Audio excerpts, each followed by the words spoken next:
Olá, pessoal! Está começando mais um episódio da série Afrobaianos, uma temporada especial do Nada, um podcast, trazendo para vocês entrevistas e informações sobre os ritmos afro da Bahia. Eu sou Mariana de Paula. Eu sou Leandro Souza.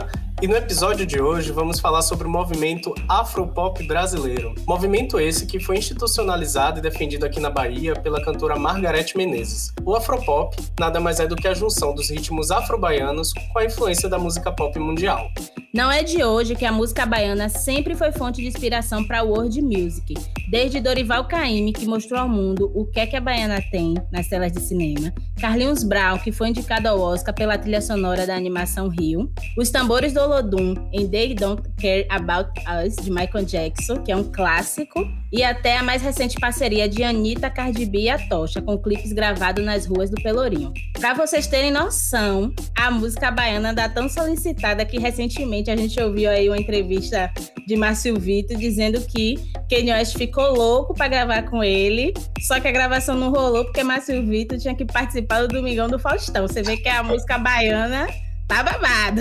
Pois é, menina, babadeira. E para falar um pouco sobre esse universo do Afropop e a internacionalização da música afro-baiana, teremos no episódio de hoje a participação da cantora Margareth Menezes e do músico instrumentista Marivaldo dos Santos. Margareth, super conhecida já, né, na trajetória da música baiana, é uma potência feminina do afropop brasileiro. Ela representa um fazer musical urbano e com base ancestral fincada nas raízes afro-brasileiras, com mais de 34 anos de carreira. Margareth já percorreu mais de 35 países em turnê e foi indicada 4 vezes ao Grammy, que é a maior premiação de música do mundo. E ela está aqui hoje para falar com a gente um pouco sobre a sua trajetória e sobre o que vem a ser esse afropop. Olá, Maga, tudo bem? Seja bem-vinda ao Do Nada, um podcast. No programa de hoje a gente vai falar sobre o Afropop e como você é uma das grandes... É a pessoa, né? A artista que institucionalizou esse movimento no país, por isso que a gente convidou você para falar. Eu queria que você falasse um pouco sobre o que é o Afropop brasileiro, né? O que é esse movimento Afropop brasileiro? Oi, olá Mari, para mim também é um prazer, viu, estar aqui conversando com você, falando para a galera que está ligada no seu projeto, no seu programa. Bom, o movimento Afropop nasceu pela necessidade mesmo, era uma ideia minha já há algum tempo, né, que eu vinha falando sobre esse conceito, né, esse comportamento musical, que é esse cruzamento das claves que nós temos na Bahia, do legado afro-brasileiro com o contemporâneo. E isso não foi uma coisa inventada por mim, e não só na Bahia, como no Brasil. Na verdade, esse conceito, né, é uma coisa que existe no Brasil já há muito tempo. Mas a nomenclatura em si, assumir isso com mais um estilo musical, né, mesmo assumido no cenário nacional, realmente não existia muito. Então, em 92, quando eu fiz a turnê com o David Barney, eu tive a oportunidade de, os jornais da época me anunciavam que era uma surpresa. Eu ia na banda do David tocando, abria a turnê cantando 2 samba regues, né, só na percussão. Era o Faraó, Divindade do Egito, e Legibô, que eram músicas que eu já tinha gravado.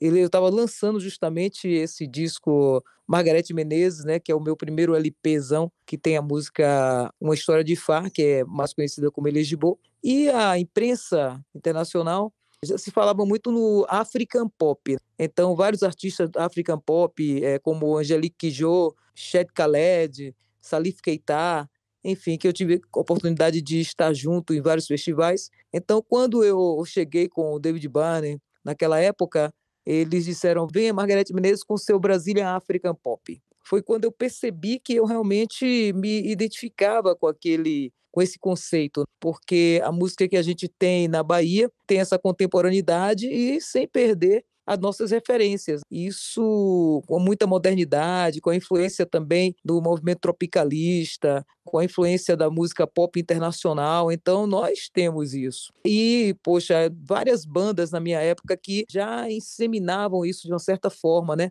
A banda Novos Baianos, influência muito grande, né, no nosso comportamento, na minha geração. Cor do Som, Inclusive, eu vi o Mandinho falando, né, uma vez, uma entrevista que ele fala, que a primeira banda que eles conceberam para tocar em cima do trio elétrico não tinha a formação de banda pop. Eles faziam um outro tipo de banda, um outro tipo de formação para em cima do trio elétrico.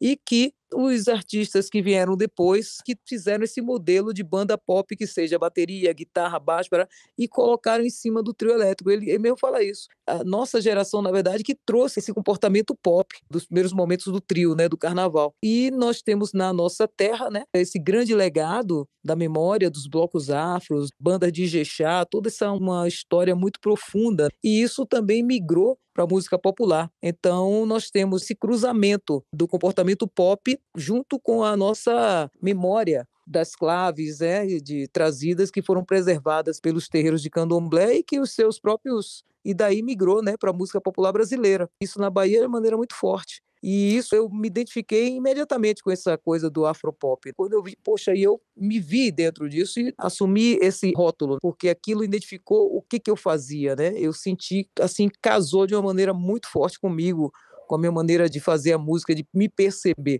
Quando eu voltei para o Brasil, depois de várias turnês, eu viajava muito, né? Aí, um dos momentos que nós paramos para criar o movimento Afropop, porque eu era convidada por praticamente todos os blocos afros para participar dos ensaios deles, e aí nós tivemos essa ideia de criar um movimento para criar mais um processo de visibilidade para o trabalho musical das bandas dos blocos afros. Nós criamos esse movimento, fizemos um show fantástico no Teatro Castro Alves, com o apoio dos blocos afros Ileaie, Malê de Balê, Cortejo Afro, Filhos de Gandhi, Olodum e Muzenza. Eram 6 blocos afros daquele primeiro momento que participou dessa afirmação, e vários artistas da Bahia, tanto que nós fizemos um documentário, né? Gravamos no TCA, e eu tinha 2 dias de carnaval na avenida mais certos, né? Que era a quinta-feira e o domingo. Quinta-feira nós tínhamos o Mascarados, e no domingo nós começamos a fazer os desfiles do movimento Afropop brasileiro, que fizemos durante alguns anos. A ideia foi de fazer essa articulação, foi justamente para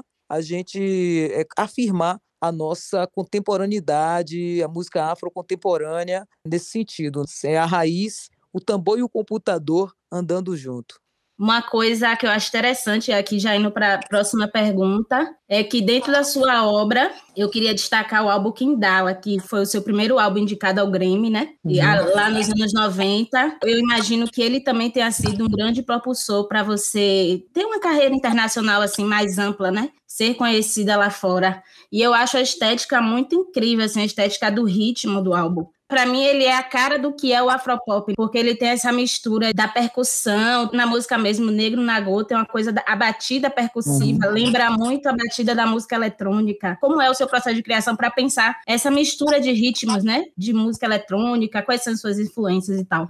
Olha, esse álbum realmente foi um álbum muito importante, né? Porque aconteceu que naquela época, nos anos 90, né, por aí, tive a oportunidade, através do Nestor Madri, que fazia a direção musical do meu trabalho, convidou Pedro Giorlandini e Ramiro Mussoto, né? Além da banda que eu tinha, Gabi Guedes, um percussionista, um mestre da percussão, Giba Conceição, tinha uma formação muito maravilhosa, e eles aproveitaram muito bem isso, né? E essa minha independência, minha não é uma rebeldia, assim, por assim dizer, negativa, mas a minha irreverência, na verdade, musical, que já mostrava desde o começo do meu trabalho. Aquela fase de Um Canto para Subir, que foi o disco que veio antes. Então já foi dentro dessa pesquisa, junto com esses músicos que eu falei, Nestor Madri, Pedro Giorlandini e o Ramiro, nós começamos a criar, mostrar essa música, essa veia pop, né? Essa coisa pop com o afro. Esse disco realmente é um disco muito interessante, porque ele já tem o eletrônico, sim.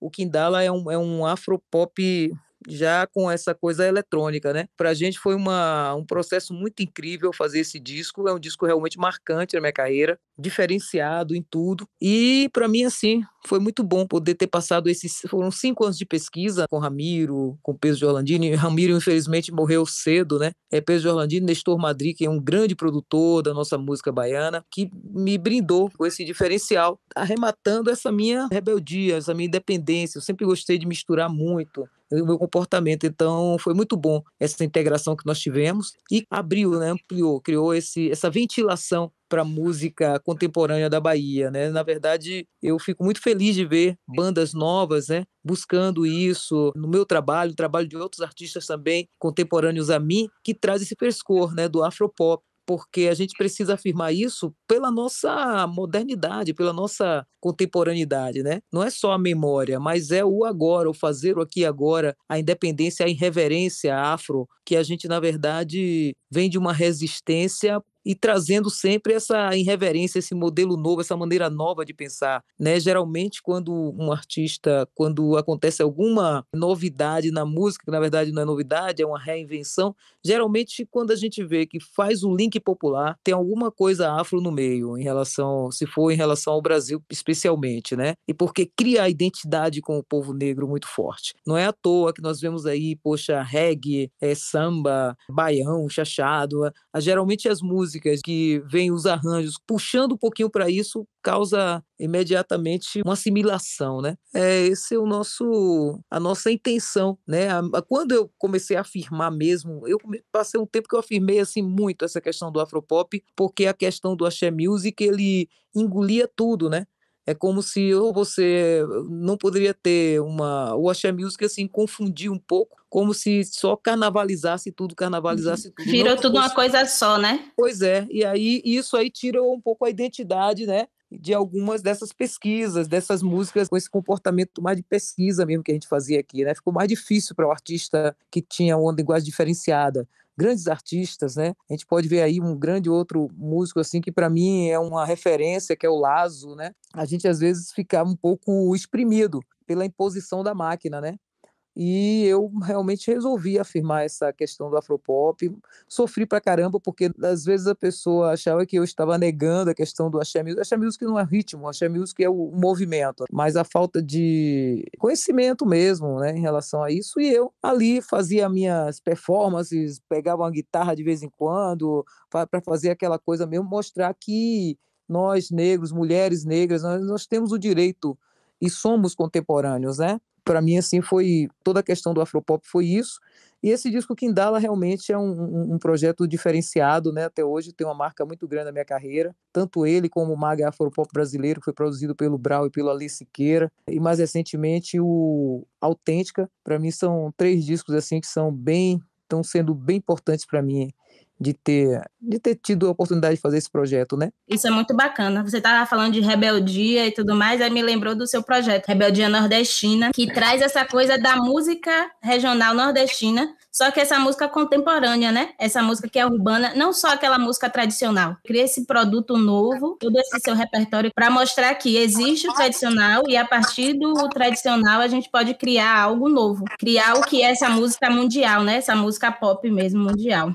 O Rebeldia Nordestina foi um projeto que eu pensei, porque depois que eu fiz aquele Margareth Menezes canta Gil e Caetano, eu pensei o seguinte, que eu tinha também que mostrar, falar de um pouco dos outros compositores, outros artistas que me influenciaram, né? Eu, assim, na minha juventude, então eu fiz esse projeto, Rebeldia Nordestina, também provocando a questão de que esses compositores, né, juntamente com Caetano, com Gil, revolucionaram a cara da música popular brasileira quando eles chegaram no Rio de Janeiro e São Paulo. Fiz um projeto que eu cantava Belchior, Fagner, Geraldinho Azevedo, Raul Seixas, Novos Baianos, Zé Ramalho. Então, levantei esse repertório. Eu fiz o Rebeldia 1 e depois fiz o Rebeldia Nordestina 2, onde eu cantava os compositores meus contemporâneos que eu gravei. Então, o Rebeldia 2 era Lenine, porque eu fui a primeira artista a gravar Lenine, Zé Cabaleiro, Chico César, Lazo, Carlinhos Brown, Roberto Mendes, e eu cantei Tribalistas nesse show também, né, pela nossa composição juntos, né. E depois eu fiz o Rebeldia, onde eu somava esses dois,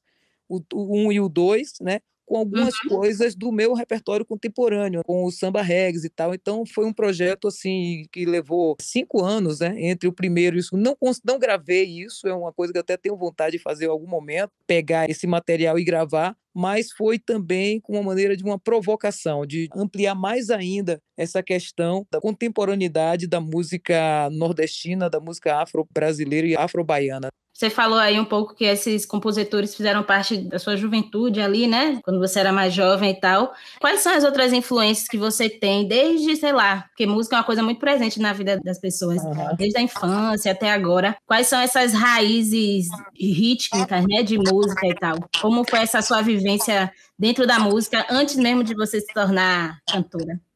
Olha, isso aí foi demais, porque minha mãe vem de Ilha de Maré, né? Então, na minha infância, nós íamos sempre passar as férias em Ilha de Maré. E meu avô, pai de minha mãe, tocava violão, ele era autodidata, tocava violão deitado, assim, tipo Stanley Jordan. Ele tocava o violão deitado. Meu tio Zezinho tocava violão também, ele tinha um violão. Meu tio Carlito tocava na caixa de fósforo, então a gente via, toda vez que eu ia para lá, para Ilha de Maré, tinha aquele regionalzinho, e minha mãe conta que aos 3 anos de idade eu pedi o violão para ela, e ela sempre me prometeu esse violão quando eu completasse 15 anos. Eu me lembro bem de algumas serenatas também, porque quando nós viemos morar na Boa Viagem, na Vila Operária, né, tinham aquelas serenatas, e ouvi muito Ângela Maria, porque tinha uma senhora lá que morava lá, que era chefe do fã-clube Ângela Maria, e meu pai, ele adorava música, então meu pai, ele comprou aquela vitrola de 5 discos, eu não sei quanto tempo, como ele pagou aquilo, eu sei que ele comprou. Na época aquilo era alta tecnologia, né?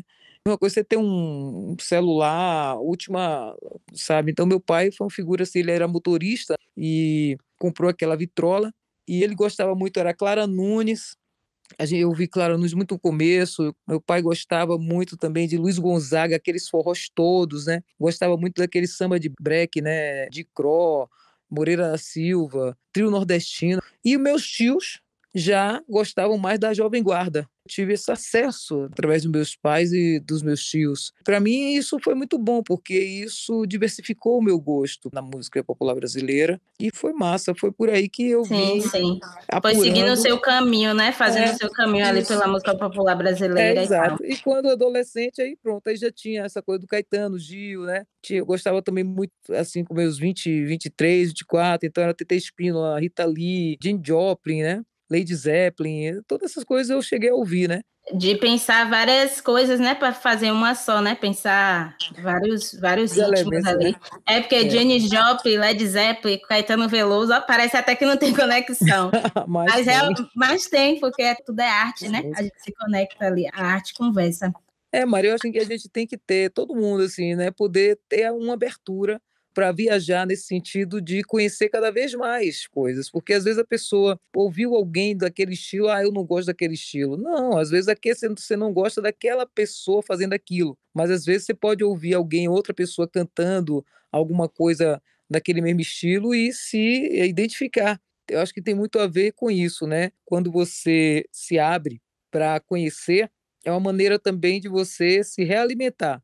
Entender que existem outras possibilidades de outras pessoas fazendo coisas totalmente diferentes com a música, e a gente também termina aprendendo alguma coisa também, se inspirando, né? Trazendo um pouco daquilo para a nossa linguagem. Eu acho um pouco perigoso quando o artista quer assim, agora o não sei o que lá tá sucesso, aí agora eu vou cantar sertanejo, que o sertanejo está sucesso. Agora, sei lá, o pagode está sucesso, eu vou cantar pagode. Então isso aí a pessoa fica despersonalizada. Eu acho que o que a gente pode, se houver alguma identidade com aquilo, é chamar para dentro do seu conceito, da sua base, e ver o que você pode fazer se aproximando daquilo, mas sem se arriscar tanto, porque estilo musical é a alma da música, né? Então, quando a pessoa tem um jeito de cantar ou alguma coisa que o define em relação ao seu estilo, à sua personalidade, então ele tem que preservar aquilo. Ele pode, de alguma forma, buscar a conexão, mas sem perder o seu prumo. Então, a gente vê que existem artistas que têm uma marca, e eles não saem daquela marca, pode até cantar o tipo de música, mas eles não saem daquela marca, eles não saem daquele campo sonoro que a gente identifica imediatamente. Isso é massa, né? É uma experiência rica até para a criação. Pensando mais na sua carreira internacional, né? Voltando um pouco a conversa para esse lado da sua carreira internacional.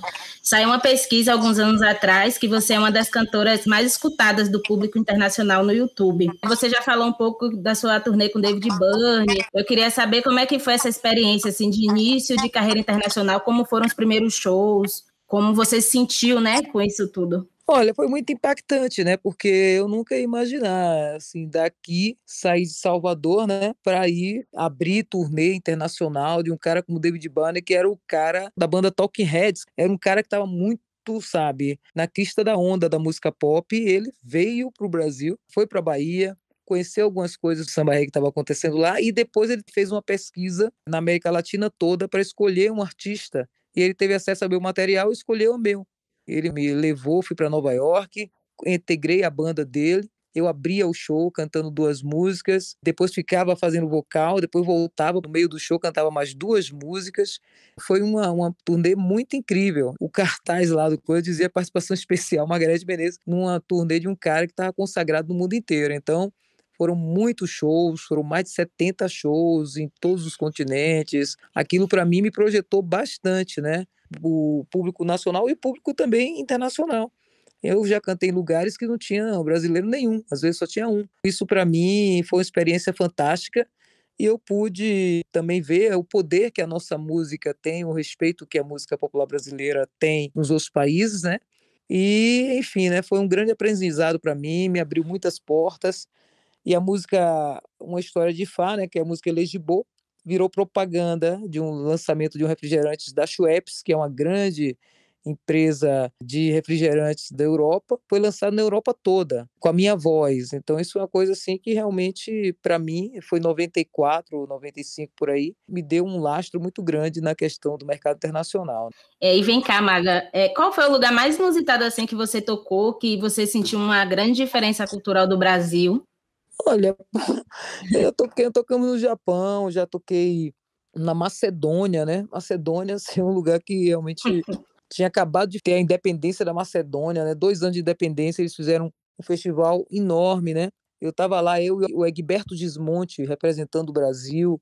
Foi incrível também estar ali naquele lugar, um lugar muito diferente, cultura bem diferente. Eu fui à União Soviética na época, ainda estava fechado, né? Nós entramos pela Finlândia, fui visitar um lugar chamado Sortavala. Foi fantástico aquilo ali, ver a aurora boreal, assim, o dia que não tem fim. Lugares assim incríveis. Também fui cantar numa cidade chamada Dundo, que fica na Lunda Norte, que fica em Angola. A música Dandalunda, eles achavam que aquela música Dandalunda, Maimbanda, Coque, estava falando de Sim, Dunda, Dundo Norte. que massa. E aí nos levaram para tocar lá nesse lugar, lá no coração lá de Angola. Cara, que viagem! Essa foi uma viagem muito inusitada mesmo. Então, assim, a música, para mim, é o que eu digo sempre: a música é um grande passaporte, né? A gente tem que cuidar bem dela, que ela nos abre muitas portas. E eu só posso agradecer, assim, todos os lugares que eu já fui mais de 30 países, é muito lugar, sabe? Sempre procurei fazer o meu melhor nesses lugares para representar bem a nossa música, o que eu sei fazer, né? Assim, a proposta que eu me propus, que eu me proponho, né? Que é ser cantora, ser artista. E isso, assim, ao longo desses 33 anos de carreira, tem me dado muito resultado. Apesar de toda a dificuldade que eu atravesso, né, da questão racial no Brasil, da dificuldade quando se fala em música afro, pop, aí já o pessoal já tem aquele preconceito com esse prefixo afro, né? É uma batalha por enfrentar tudo isso, mas por outro lado também eu vejo que valeu a pena, porque eu hoje ouço assim vários jovens, assim, pessoas, sabem, têm uma consideração, e isso me dá muita alegria, porque eu acho que isso é o grande retorno, né, de todo o trabalho. Ter trabalhado com grandes músicos, assim, meu Deus do céu, que honra para mim, quanto aprendizado. Adson Santana foi diretor musical da minha banda durante um tempo, fez um trabalho belíssimo na direção musical.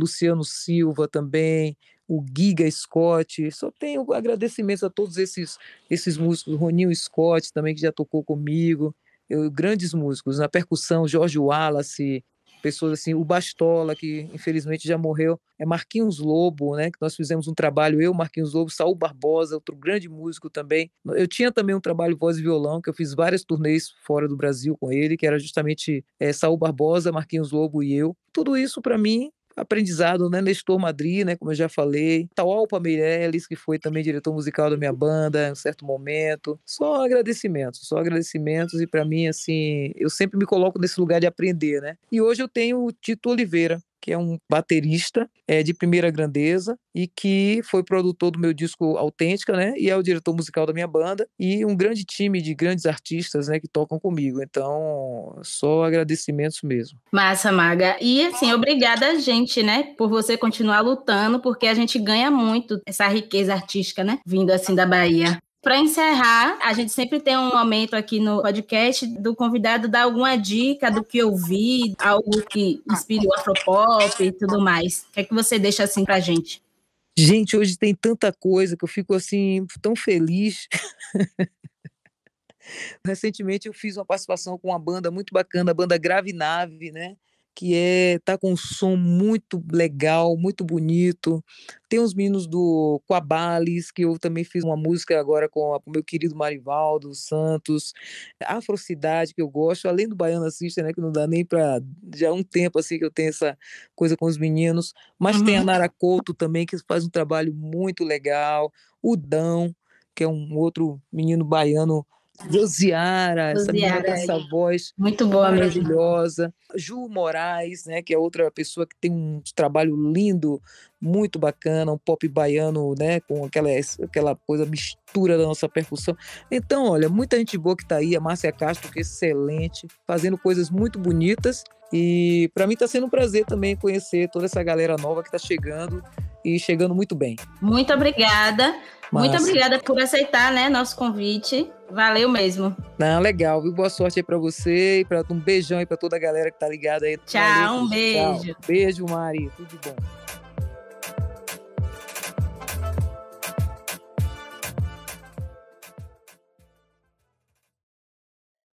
Nosso segundo convidado é natural do Nordeste de Amaralina, meu bairro aqui em Salvador. O multi-instrumentista Marivaldo Santos integra há mais de 2 décadas o elenco do show Stomp, lá em Nova York. Já trabalhou e fez parceria com artistas como Wyclef Jean, Lauryn Hill, The Fugees, Paul Simon, Steve Coleman, Margareth Menezes, entre outros. Marivaldo também é fundador do projeto socioeducativo Quabales e da banda Quabales, que traz um conceito de espetáculo musical na sua essência e mistura o canto, o MPB e o hip-hop, com a percussão feita com instrumentos criados a partir de materiais reciclados. Vamos ouvir um pouco o que Marivaldo tem a nos contar. Meu nome é Marivaldo dos Santos, sou aqui um dos fundadores do Projeto Quabales, do Quabales Social, Quabales Banda também.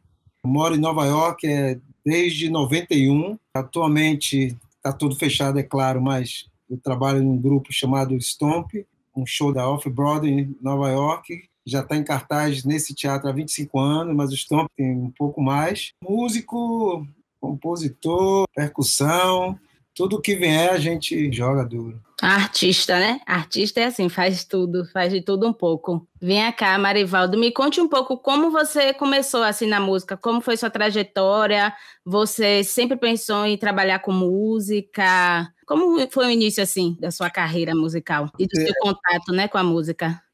O contato com a música ele vem, né, de berço. Nos anos, né, acho que 50, 60, 70, em Salvador, a gente tinha uma escola de samba, igualzinho a do Rio de Janeiro, que saía nos carnavais daqui de antigamente. E uma das escolas daqui do Nordeste de Amaralina é o Diplomatas de Amaralina. E nessa escola, a minha mãe era porta-bandeira e diretora, o meu pai era diretor também, fazia os carros, né? Meu pai era carpinteiro, meu pai faleceu já há um tempo, e o nome dele é Vivaldo, o nome da minha mãe é Manhã. Então, o contato já começava daí, porque eu ia aqui, tem uma sede de uma orquestra, que esqueci o nome agora, que é onde a escola de samba ensaiavam. E aí, essa escola, eu acompanhava, né, que meu pai fazia os carros e tal, então eu estava sempre lá nos ensaios, vendo a galera ensaiar e também fazendo o carro, então os contatos já começam daí. O tempo foi passando, minha irmã, o nome dela é Rosângela Silvestre, ela é uma grande coreógrafa, ela criou uma própria técnica que chama Silvestre Technique, e minha irmã foi a primeira a sair do Nordeste, né, do bairro aqui, da nossa família, foi estudar fora, né, na universidade, aqui na UFBA mesmo, dança, e logo em seguida ela conseguiu, aos poucos, me tirar daqui do Nordeste. Foi quando O Nordeste começou a ficar um pouquinho estranho, né? Antigamente já era de boa, era uma coisa mais comunidade e tal, mas aí começou a crescer, claro, evidente, as coisas vêm junto. Então ela ficou preocupada, então ela me pegou, eu e meu irmão, para ir morar com ela. No primeiro momento foi morar no Garcia, e de lá ela fez, Marivaldo, eu dou aula no Sesc, né, ali em Nazaré, e você não quer ir lá ver a aula, então ela tinha essa preocupação de, mesmo eu estava morando no Garcia, eu vinha para o Nordeste, então ela queria me ocupar com alguma coisa. Então, quando eu fui para o Sesc, foi onde tive outro contato com a música. Lá tinha música, tinha dança, a gente aprendia de tudo, com o professor King, que faleceu também, dos meus mestres, e lá acabei, né, encontrando a música de candomblé, maculelê, folclore em geral, tanto dança como música e canto. Então, a partir dali, comecei a aprender aos poucos, e a gente era convidado para fazer show no Senac do Pelourinho, que tem uma arena, e a gente fazia show folclórico lá, que era capoeira, dançava, fazia tudo. Logo em seguida, já tocava as aulas de dança que a gente criava, né? Tinha uma galera, eu, Bira, Tolete, Yuri, e a gente criava as músicas, né, as bases percussivas, criando mesmo, tirando dali da raiz do candomblé, mas a gente vinha com outras viagens e misturava, e assim a gente criava as levadas músicas para as aulas de dança. Trabalhei também no balé folclórico e tal, e foi quando minha irmã, de novo, foi convidada para ir para os Estados Unidos para trabalhar com uma companhia, e foi o primeiro trabalho dela, que se chamava Tenda dos Milagres. E como aqui no Brasil eu criava a parte musical, rítmica, para as coreografias dela, ela me convidou para ir para Nova York para trabalhar com essa companhia, como era o primeiro trabalho dela, então ela queria uma coisa que tivesse na pegada da linguagem dela. Então eu fui para lá, tinha outros músicos lá, até brasileiros e tal, mas ela tinha uma linguagem específica, então foi aí que eu fui para ajudar essa parte, e isso aí foi em 91. Quando eu fui, desde de lá de escola de samba até hoje, muita coisa foi acontecendo, né? Eu tive a oportunidade de não só, né, hoje eu sou do elenco do Stomp, que tem uma linguagem musical completamente fora do comum, mas eu tive a oportunidade de tocar com outras pessoas, né, do ramo da música, como Sting, Lauryn Hill, Wyclef, viajei com Fugees, fiz turnê com essa galera. Músico do jazz, tinha um cara que chama Steve Coleman, que ele fazia uma mistura do jazz com coisas bem complexas e rítmicas, bem complexas, que foi outra cabeça para mim, né? E com isso, Liana Elias é uma grande pianista de lá dos Estados Unidos, e muitos outros, e aí foi acontecendo. Eu me lembro muito bem, foi quando eu me dei conta de todas as informações que eu tinha, né? Eu era muito jovem e tal, que um dia um rapaz me viu tocando e me convidou para dar um workshop na Universidade de Stanford, na Califórnia. Quando eu cheguei lá, eu pensei que até na universidade geralmente é muita gente, e tinha assim uma galera, mas não era muita gente. Aí eu perguntei, sim, mas aí cadê os alunos? Aí o cara falou, esses são os seus alunos. Aí eu vi assim, todo mundo mais velho e tal, né? Aí eu falei, esses são os alunos, ok. Ele fez, esses são os professores da universidade que quer aprender com você, ele quer saber sua história, quer saber o que você sabe e você passar para eles a sua música e tal. Aí ali que eu dei conta que, tipo assim, se eles querem alguma coisa que, né, são professores da universidade e eu era na jovem e tal, querem aprender comigo, então foi aí que bateu o sino. Preciso estudar mais, preciso ter mais informações. Já tinha bastante informação, que eram as informações naturais, né? E minha mãe é do candomblé, minha mãe é mãe de santo, então eu já vinha dessa jornada, aí veio escola de samba, aí veio isso tudo. E quando chegou na universidade que eu dei conta. Ali que eu disse, então, é isso mesmo, é viver de música. Eu queria perguntar a você o que a música baiana tem a oferecer para se tornar essa música mundial. E só a gente que é daqui da Bahia, principalmente de Salvador, quando sai daqui e vai para fora, é que você tem uma consciência maior ainda o que é a nossa cultura. Tenho certeza que aqui também, com esse tempo que passou, muita gente realmente caiu, né, na realidade de que a nossa música é muito forte, né? Se você tem um Olodum, por exemplo, que fez com esse músico de jazz e trouxe para cá Paul Simon e Michael Jackson, daí você começa a despertar essa força dessa música, principalmente do Olodum, né, que mudou o mundo musical. Eu me lembro que quando eu estava em Nova York, geralmente a gente viajava durante o ano inteiro, e no verão sempre tinha as férias, porque não tinha trabalho e tal, e a gente tocava no Central Park, no finado grande amigo Tony Mola, Davi Lino, Charles Negrita, que era dos Novos Baianos, morava lá também, e a gente fazia o maior som no Central Park, e o que a gente tocava lá,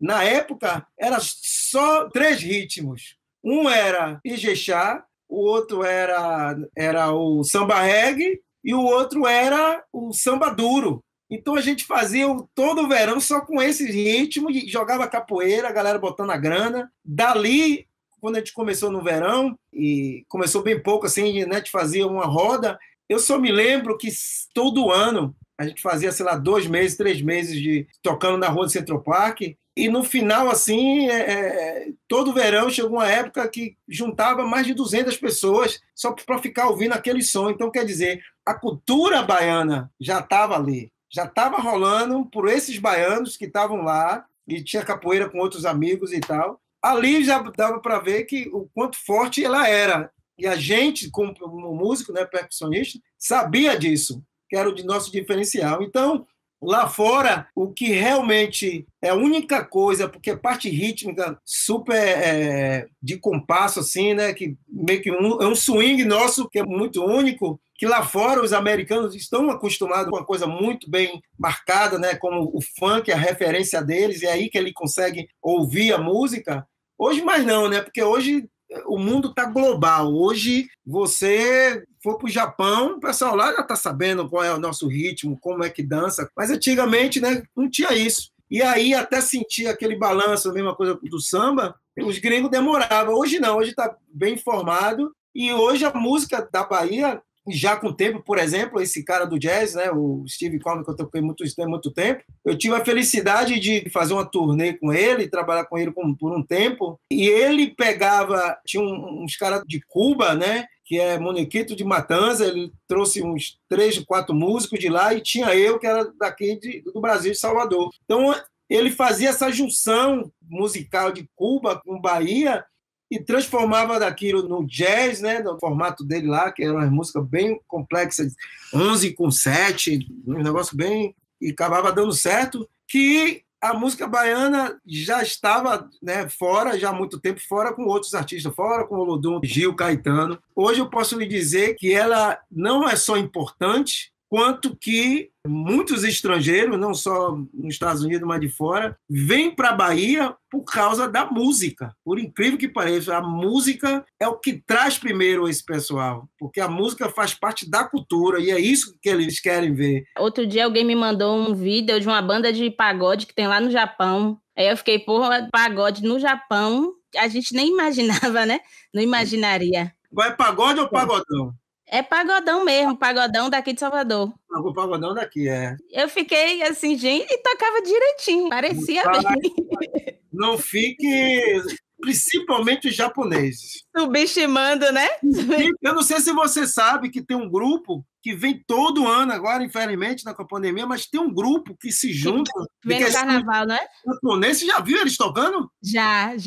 Eu um dia tá passando no Pelourinho, tô ouvindo de longe de um rapaz de swing da massa e tal. Aí quando eu chego perto, ó a galera, velho, quebrando tudo no samba reggae, fazendo uma relevada, eu falei, olha pra isso, velho, que viagem, viu? Eu já vi, e eles tocam mesmo, assim. Isso é massa, né? A globalização aí chegando... Muito massa. A música baiana chegando em todos os lugares. E precisamos abrir mais, né? Temos que ouvir esse lance do Japão, ouvir a música deles, né? Entender aqueles tambores deles, porque com certeza vai rolar uma mistura aí incrível. Fazer esse intercâmbio, né? Claro. Uma coisa que a gente fala bastante aqui no programa é sobre isso, né? De valorizar o que a gente tem muito próximo aqui. Sim. De valorizar o que é nosso. A gente vai fazer um programa sobre samba, e a gente vai falar sobre samba junino, aí você falou de samba duro e tal. E às vezes a gente ouve e acha que, toca aqui no meu bairro, é qualquer coisa, mas é importante valorizar, e às vezes não valoriza porque nem conhece direito, né? Não entende. Eu acho que o que rola é aquela coisa, né? É tipo assim, vou dar um exemplo para você, por exemplo, do pagodão, certo? Que o pagodão, eu me lembro muito bem que aqui no Coabales, né? Que aqui tem uma banda também, e eu comecei com os meninos, e eu me lembro que quando eu ouvi o pagodão, nesse pagodão que está rolando hoje, principalmente, a levada, ela para mim, é o próximo samba reggae. Aquele ritmo que ele vai virar uma marca, como o samba reggae marcou, e o samba reggae ficou e já é. Agora é o pagodão. Então, eu me lembro que eu falava com os meninos aqui, aí eu fazia uma música e dizia assim, pô, não, vamos meter um pagodão aqui. Aí os meninos tinham vergonha de tocar o pagodão, porque a música que a gente fazia, né, é diferente no sentido que a gente misturava o rap e tal. Isso eu tô falando há, sei lá, uns 5 anos, 6 anos, 7 anos atrás. E aí os meninos tinham vergonha de fazer levar o pagodão. Ah, não, professor, isso aí não sei o quê. Por que eles tinham vergonha? Porque o pagodão era como o hip hop, né, no gueto nos Estados Unidos, no sentido que era uma cultura total do gueto. Eles tinham vergonha porque o pagodão aqui tinha essa referência que falava mal, né, das mulheres, aquela coisa de palavreados e tal. Só que eu já vi o pagodão não com essa roupagem, ouvindo muita letra e tal, que antigamente, né, eu acho que até hoje ainda rola, mas eu via o ritmo, né, levado, e falava para ele, digo, rapaz, isso aqui é a única coisa que eu consigo ouvir que consegue casar direitinho com hip hop, com a levada do funk e tal. Se aí os americanos não ouvirem isso, eles vão pirar. E eles não entendiam. Aí, aos poucos, né, a transformação do pagodão foi... Tanto que hoje tem aí o pagodão pop, que é a onda hoje. Você vê que aqueles artistas pop aqui estão gravando, né? Os caras do Atocha estão aí arrebentando. E é hoje a marca da Bahia. E é isso que eu gostaria muito que a galera baiana, principalmente os músicos e os cantores, porque é o seguinte, fazer pagodão hoje é uma questão até de identidade. Se você canta axé, MPB, o que for, e você é da Bahia, toque o pagodão. Crie o pagodão dentro da sua linguagem, coloque ali essa essência, porque é da Bahia e é muito forte. E digo mais, se esperar muito, daqui a pouco, já começaram, né? Outros artistas já usando essa levada de fora daqui da Bahia. Quando é daqui da Bahia, eu digo, pô, massa, faça mesmo, isso aqui é nosso. Mas quando cair na galera do sertanejo, tome medo, porque aí vai para o outro lado e já viu. Vai para outros caminhos, né? Que nem o Arrocha. O Arrocha foi para o sertanejo, mudou tudo. Não, não é que mudou. Perde essa... Um perigo de identidade, né? É como se você hoje dizer assim, não, o Arrocha aqui da Bahia, tá? Ele vai dizer, não, isso é sertanejo, isso é lá de Goiás. Exatamente. Essa que é a minha preocupação com o pagodão. Então, eu incentivo os artistas, façam, criem, misture, chame de groove arrastado, o que for, mas é o pagodão, e chame de pagodão, porque é a mesma coisa de você chamar samba reggae, Ijexá, samba do Ilê. É isso o pagodão. Hoje é a identidade da Bahia e temos que pegar isso e botar para cima, entendeu? É, valorizar, dar o nome, né? Dar o nome, sim. Você falou, Marivaldo, sobre o Quabalis. Queria que você falasse um pouco tanto da banda e do projeto social que veio assim primeiro e tal. O projeto Quabalis já tem há 9 anos, está fechado, é claro, evidente. Estamos fazendo aulas online para, né, dar um conforto à galera. Atende 350 alunos. Temos aqui aula de violão, canto, percussão performática, capoeira, robótica, inglês, reforço escolar, fotografia, vídeo. Temos agora uma orquestra sustentável com a linguagem que eu inventei agora, nova de leitura. E essas aulas aconteciam de segunda a sexta, e era incrível, assim, de idade de 3 anos a 89. Toda a comunidade em peso aqui. E o Quabalis, lá atrás, quando começou, eu trazia essa linguagem, né, do Stomp para aqui, para a comunidade. Eu queria mostrar outras coisas para eles. E aí, aos poucos, eles foram entendendo e foi se criando um grupo ali muito interessante dos jovens que estavam ali desde o começo e começaram a entender essa linguagem, né, da percussão diferente, do Stomp e tal. E aí eu fui ensinando algumas coisas do Stomp e aí foi se criando. Nisso rolou a junção da percussão baiana com o Stomp. E aí se criou o Quabalis Banda, onde nós temos as nossas próprias músicas, as músicas originais, nós misturamos nossos ritmos bem na nossa pegada com o hip hop, com o R&B, com o trap que está rolando, pagodão, samba, a gente mistura tudo e faz essa caldeira, uma coisa muito original do Quabalis Banda. A banda já teve essa oportunidade de tocar no Rock in Rio, onde tivemos como nossa convidada Margarete, que foi assim muito massa, ela aceitou. Margarete é uma das nossas madrinhas aqui, temos várias madrinhas, né? Lá no começo, a Ivete, uma das primeiras que abraçou, e aí, durante o tempo, pessoas como Margarete, né, que sempre apoia pela causa, pela força de mostrar esse potencial que esses jovens, né, do Coabale, de ter essa responsabilidade de tocar no Rock in Rio. Margarete, não, vamos lá, estou colado em vocês, como também Daniela e Preta Gil entraram também na dança de gravar uma música com a gente, uma Balacobaco, que a gente tem um vídeo e tal, com elas duas, e Ivete sempre aí apoiando. E aí o Coabales é isso, essa mistura do social com o profissional, que é a Coabales Banda, que inclusive nós fizemos um live agora, um mês atrás, algo assim, fizemos aqui na nossa sede, aonde vai sair logo, logo, que é mostrando 30 músicas originais. Então, esse live está para sair logo, logo. Inclusive, nesse disco tem uma música que tem uma participação com Margarete, que é a música que se chama Fora da Lei. Catar uma pancada, eu mandei para Margarete, ela na hora fez a letra, na hora, depois já veio aqui, já gravou, e a música pancada. Eu não vejo a hora de lançar esse disco, que ele está realmente muito legal. Então, o Coabales e o social andam juntos em vertentes diferentes, mas sempre um fortalecendo o outro.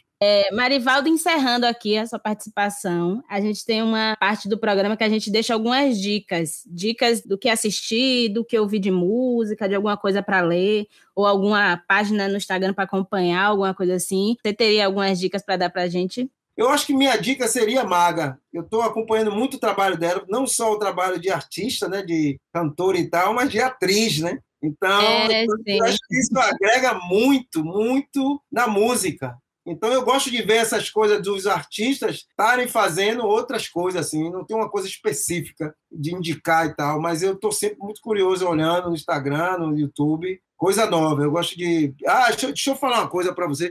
Aqui a gente está com um projeto novo aqui que se chama Fabelê Music. Esse projeto é daqui do Nordeste. Eu estou conversando com a maioria dos artistas aqui do bairro, é onde aquele artista, músico, né, cantores e tal, que não tem essa oportunidade de ir para um estúdio, ou tem uma coisa legal, mas não tem aquele impulso de ir para um estúdio e tal. Então, o Fabelê Music é uma plataforma onde ainda vai ser lançado, mas ele basicamente ele dá uma música, né? O artista vem com a música, claro, a gente produz essa música e a gente também, depois de produzir, a gente faz um videoclipe e é onde que vai ser lançado na plataforma do Fabelê Music. O que é isso? É mostrando justamente aquela voz que está escondida, que tem uma coisa muito boa, e ou não tem uma coragem de mostrar, ou não tem condições de ir para um estúdio. Tem gente que já veio aqui que nunca, né, entrou em um estúdio e chegou aqui, a gente fez uma produção, uma música, e acaba sendo uma música muito massa, e a gente está vindo com esse projeto para mostrar essa nova roupagem, esses novos artistas de vários estilos, viu? E jovens e tal, e a gente está apostando muito nisso. Devo lançar ainda esse ano, já com a linha aí de 9 artistas,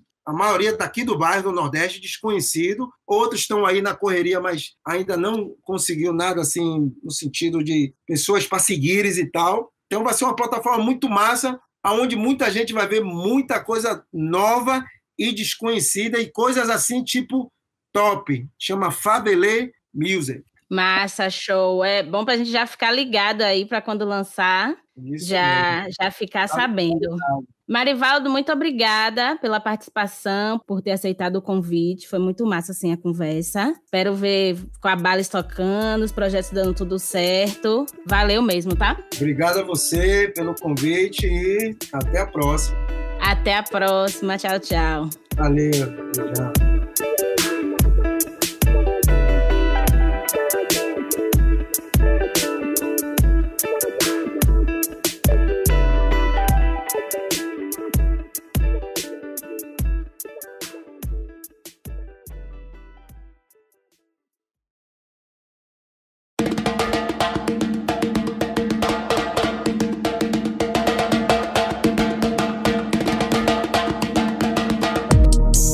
Então, Então, gente, para finalizar esse episódio, vamos às nossas indicações. A minha primeira indicação é vocês ouvirem a obra toda de Margareth Menezes, que ela tem alguns álbuns, mas eu dou destaque aqui para o álbum Quindala, um álbum lançado nos anos 90, que foi indicado ao Grammy Awards. Outra indicação é o DVD Afropop brasileiro, o show no TCA, que ela cita na entrevista, e ela fala um pouco do que é esse Afropop, dá para conhecer mais assim o que é esse conceito de Afropop. E também eu indico para vocês o álbum Bahia Black Ritual Beat System, que é um álbum de parceria entre o Olodum e Herbie Hancock, que é um álbum muito lindo, eu não conhecia, eu vi agora nas pesquisas para esse episódio. Seguindo a indicação também de álbuns, a gente indica para vocês o álbum On The Road, da banda Timbalada, que faz essa mistura de música eletrônica com as batidas de percussão, tão características também do bloco, né, do bloco Afro Timbalada. A gente recomenda também que vocês ouçam a banda Afrocidade, que é uma banda de Camaçari, super jovem e tá trazendo também uma nova roupagem, né, para essa musicalidade baiana, com não apenas a música em si, mas também com dança e algumas palavras também de críticas sociais, que é bem interessante. E por fim, a gente também indica os singles do grupo Quabalis, que foi um dos nossos convidados aqui de hoje, para que vocês conheçam mais o trabalho deles também, o trabalho instrumental, o trabalho musical. E é isso. Espero que vocês tenham gostado desse episódio. E a gente fica por aqui. Só uma coisinha. Fica ligadinho no grupo Quabalis, que eles fizeram uma parceria com Margareth Menezes. E parece que o resultado tá bem legal. Acompanha aí nas redes sociais, tá? Para conhecer um pouco mais dessa nova música baiana. Até a próxima, gente. Até a próxima. Um beijo. Tchau, tchau. Beijo, galera. O projeto tem o apoio financeiro do Estado da Bahia através da Secretaria de Cultura e da Fundação Cultural do Estado da Bahia, Programa Aldir Blanc Bahia, via Lei Aldir Blanc, direcionada pela Secretaria Especial da Cultura do Ministério do Turismo, Governo Federal.